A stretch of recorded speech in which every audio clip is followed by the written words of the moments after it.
Bien, muy buenas tardes, jóvenes. Vamos a iniciar esta última parte de la sesión. Y tal como habíamos planteado al principio, pues vamos a hablar del último estado financiero dentro del conjunto de cuatro que ya habíamos mencionado, que son los estados financieros básicos. Y vamos a hablar del estado de cambios en el patrimonio neto. Este quizás es el estado financiero menos importante. Y quizás no sería el término correcto decir el menos importante, más bien podríamos decir que es el que tiene menos alcance, porque abarca una cantidad limitada de información de la estructura financiera de la empresa, específicamente el patrimonio, o sea, se enfoca en esa partecita, mientras que el balance se considera que es el más importante porque abarca toda, da una visión completa de la empresa. Me atrevería a decir de que el estado de flujo de efectivo es quizás más importante que el estado de resultado en ese orden, porque el estado de resultado se va en la parte económica, es decir, ingresos y gastos, mientras que el flujo, tal como lo hemos visto en el ejemplo que desarrollamos en la primera parte, abarca todas las etapas, o sea, todos los elementos del balance y del estado de resultado, es decir, el flujo de efectivo se mete en todas las áreas, con la diferencia que el flujo de efectivo se basa en el elemento del efectivo como punto de apoyo, ¿verdad? Mientras que el balance da un enfoque mucho más general de todo, sin importar si es efectivo o no, ¿verdad? Incluye todos los aspectos de los activos, los pasivos, el patrimonio. Parte de los ingresos y gastos también se refleja en el balance a través de las utilidades o las pérdidas. Pero bueno, el estado de cambios en el patrimonio. Vamos a ver de qué trata esta vaina, como dicen los colombianos.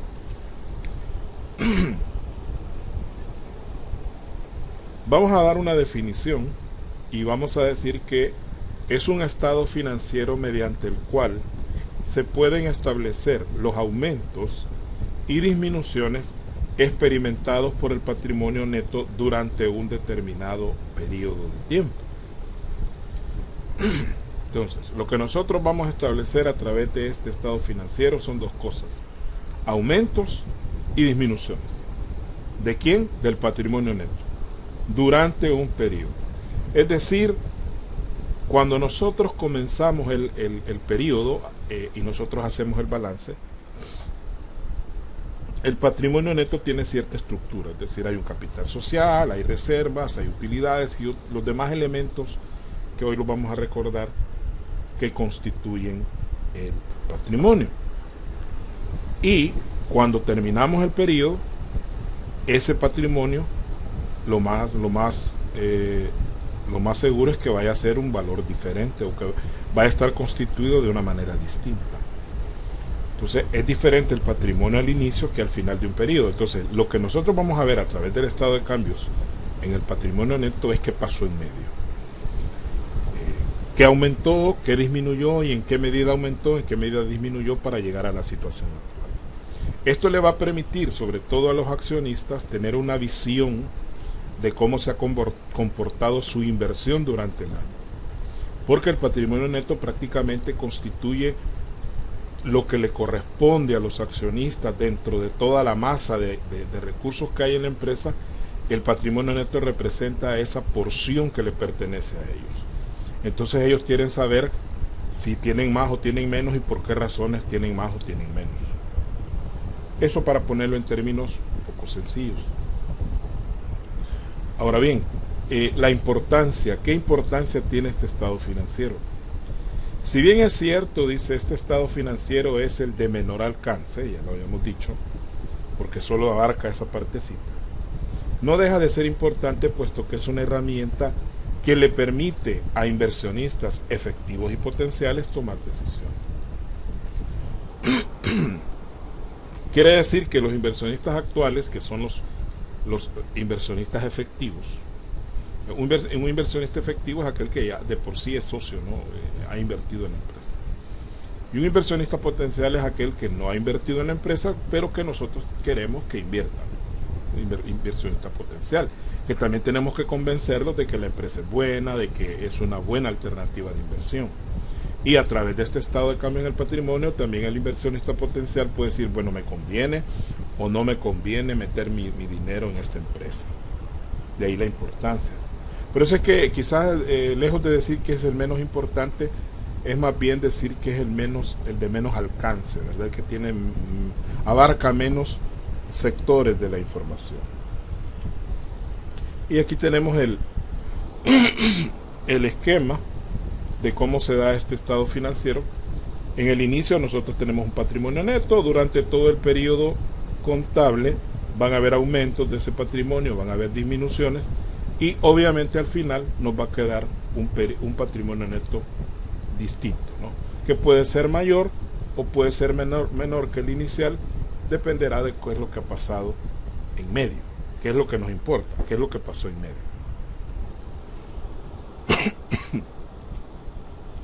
Bien, como dijimos al principio, básicamente aquí lo que nosotros queremos ver son los aumentos y disminuciones. De hecho, algunos le llaman estado de aumentos y disminuciones en el patrimonio neto, así le llaman algunos, que es lo mismo que decir cambio, ¿no? Un cambio es un aumento o, en su caso, una disminución. Dice que el patrimonio neto puede aumentar por una gran variedad de causas. O sea, hay muchas causas por las cuales el patrimonio puede aumentar, pero las más frecuentes las vamos a ver en este esquema o en este listado. Primero, las nuevas aportaciones de los propietarios o la incorporación de nuevos propietarios. Puede ser que los accionistas actuales decidan meterle más plata, comprar más acciones de la empresa, y eso pues obviamente va a hacer que nuestro capital social aumente y por lo tanto el patrimonio también va a ser mayor. O por otro lado puede ser de que otros accionistas que no son en este momento inviertan, compren acciones y se incorporen dentro de la sociedad, y eso crea un efecto similar al que los accionistas actuales inviertan más. Es lo mismo, ¿no? Son nuevos accionistas, pero el capital siempre va a aumentar. Capitalización de utilidades. A veces los accionistas deciden de que las utilidades no se las van a repartir o no se las van a repartir totalmente, sino que deciden dejar una parte y convertirla en capital, es decir, convertirla en acciones. Eso también hace que el patrimonio aumente, aunque en realidad el patrimonio no aumentaría, de manera neta no aumenta, porque se reducirían las utilidades y se aumentaría el capital, es decir, quedaría igual el patrimonio, pero en sí ha habido un aumento porque el capital sube, aunque las utilidades disminuyen. Pero hay un cambio, no hay un movimiento. Incremento de las reservas. Nosotros sabemos que hay reserva legal y hay otras reservas que se pueden crear, y puede ser que en un punto dado, de hecho cada año nosotros vamos acumulando la reserva y esa reserva puede ir creciendo. Eso aumenta el patrimonio. Recepción de donaciones. Todas las donaciones que una empresa privada recibe van directamente al patrimonio. Las donaciones, es bien importante esto, las donaciones no pasan por resultados. Es decir, cuando nosotros recibimos una donación, la donación no la llevamos a una cuenta de ingresos. ¿Por qué razón no se lleva a una cuenta de ingresos? Porque todo ingreso tiene amarrado uno o varios gastos o costos. Cuando usted vende la mercadería, usted genera un ingreso que está amarrado al costo de ventas, que es el costo de la mercadería que vendió. Y está amarrado a los gastos de administración y a los gastos de venta, que son los que le sirvieron para lograr esa venta. Lo mismo cuando usted vende un producto que ha fabricado. Hay mano de obra, materia prima, gastos indirectos de fabricación que están amarrados a la gestión del ingreso, y que obviamente al restarle a los ingresos los gastos nos va a dar una utilidad. En el caso de las donaciones, los costos asociados a las donaciones son no existen, o si existen son mínimos, ¿verdad? Porque no es que nos salga totalmente de gratis una donación. Por ahí tenemos que pagar algún derecho o tenemos que pagar algún trámite legal para poder tener la donación. Pero a veces ese costo de la donación es bien mínimo, es insignificante comparado con la donación que recibimos. Entonces, por eso, como las donaciones no están amarradas a costos, porque son gratuitas, entonces no tiene sentido meterlo al estado de resultados. ¿Por qué? Porque estaríamos mintiendo, poniendo un ingreso del estado, en el estado de resultados que no tiene ningún costo asociado.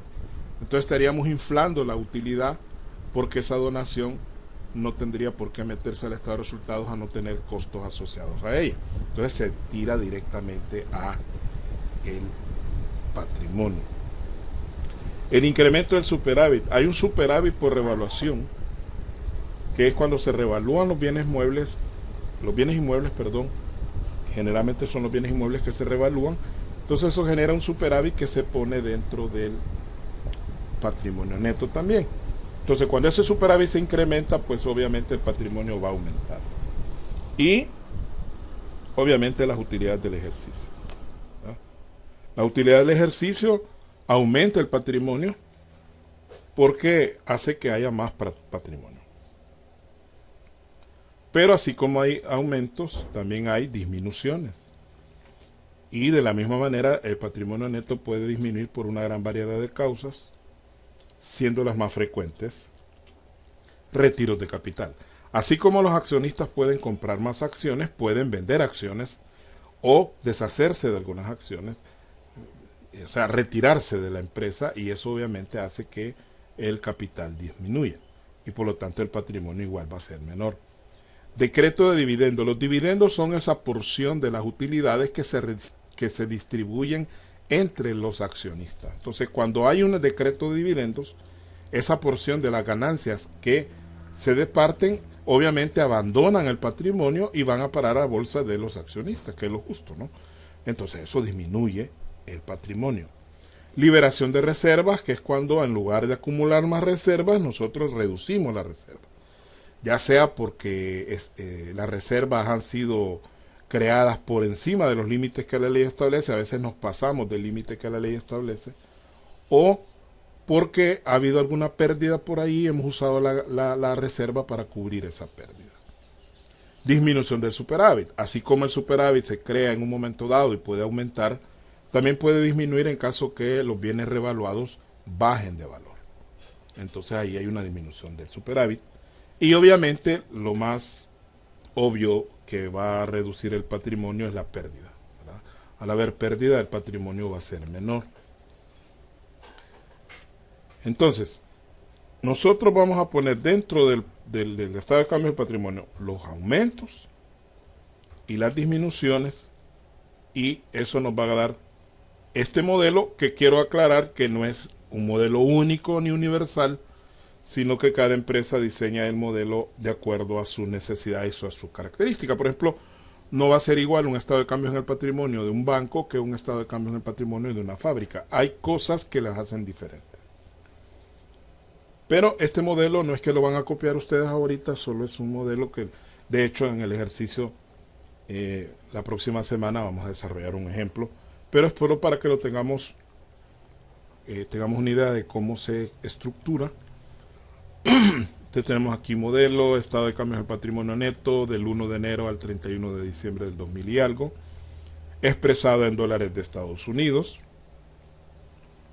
Y comenzamos con los conceptos de la misma manera que están ordenados dentro de la cuenta de patrimonio. Primero el capital social. Aquí dice que teníamos un saldo de $15,000 al inicio del periodo. Este saldo de 15,000 dice aquí que son 1,000 acciones a $15 cada una. Si usted multiplica 15 por 1,000, le da 15,000. Luego un aumento acá porque se emitieron 250 acciones a $18. ¿Verdad? Las acciones no necesariamente van a tener el mismo precio de las primeras. El precio pueden haber acciones de diferentes precios. Antiguamente las acciones debían tener un valor de 10 o múltiplo de 10 colones, pero con la dolarización se modificó y ahora pues las acciones pueden tener valores, prácticamente cualquier valor, ¿verdad? $1 es la medida mínima para las acciones. Entonces dice aquí que las acciones que se emitieron fueron 250,18 dólares. Eso es un aumento, ¿verdad? 250 por 18 nos da 4.500. Pero también hubo un retiro de 100 acciones de las primeras que teníamos, de estas de 15. Se retiraron 100. Esas son 1.500 que están aquí como disminución. Entonces el saldo al final va a ser 15.000 más 4.500 nos da 19.500, menos 1.500 nos da 18.000. Luego viene la reserva, que teníamos 2.000, se incrementó en 1.287,75, entonces nos quedó 3.287. Y las utilidades, que eran 23.560,21, menos los dividendos que están aquí, más la utilidad del ejercicio, y nos quedó 9.377,33. Y luego las pérdidas que traíamos ya arrastradas de años anteriores, aquí la tenemos, no ha habido movimientos, solamente se vuelven a escribir. Y aquí el resumen, el total que teníamos al principio de patrimonio, 37.214,56, al final tenemos 27.000, tenemos menos. Porque han habido aumentos de 10.300 y algo, pero han habido disminuciones de menos 20.000. Entonces, lo que los accionistas van a hacer es analizar todas estas cifras. Mire, aquí hubo esto. Esta disminución hasta cierto punto es normal porque son dividendos que se han pagado, ¿verdad? Han habido más acciones nuevas que se han comprado que las que se han vendido. En fin, analizamos que aunque tenemos un patrimonio neto menor, pero es algo natural, ¿verdad? Porque es que estas utilidades en algún momento tenían que ser distribuidas. Bien, y hasta ahí llegaríamos con este tema. Como les decía, es un tema pequeñito. Hoy mismo les voy a subir este material, ya estoy subiendo los videos de hoy. Estoy tratando de hacer todo el mismo día para que no se me acumule y usted pueda tener acceso a la información. Así que muchas gracias por todo. Nos vemos el próximo miércoles. No me vaya a fallar, por favor. Cuídense. Disfruten lo que quede de la semana. Adiós.